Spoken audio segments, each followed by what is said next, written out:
Сәлеметсіздер ме, қымбатты менің көрермендерім. Бүгін сіздерге мынадай 12 қасық деген тәттіліктің түрін ұсынбақпын. Қараңыздар, керемет жасалған. Міне, енді осыны сіздермен біз жасап көрейік. Бұл керемет тәттілікті жасау үшін бізге керекті азық-түлік. Көп азық-түлік кетпейді. 12 қасық деп аталатын тәттілік. Міне, жұмыртқаны жарып қойдық. Енді мынау 12 қасық қант. Оны әдемілеп 12 қасығын бәрін торлап қойдық. Қазір кішкентай араластырып аламыз дағы. Енді бұны миксердің құралына салу керек. Міне мынандай сұйықтық болды. Енді осыған мына 12 қасық сүт.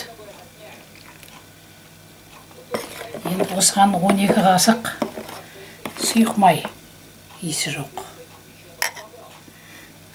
Енді осыған 12 қасық мына ұн, електен өткізілген ұн. Енді осыған мына лимонның шырыны бір қасық қана.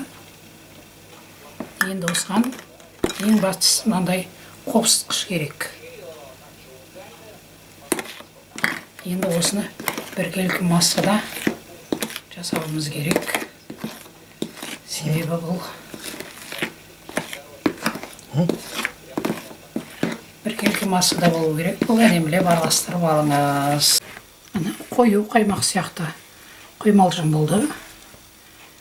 Қазір салып жатырмыз духовкаға.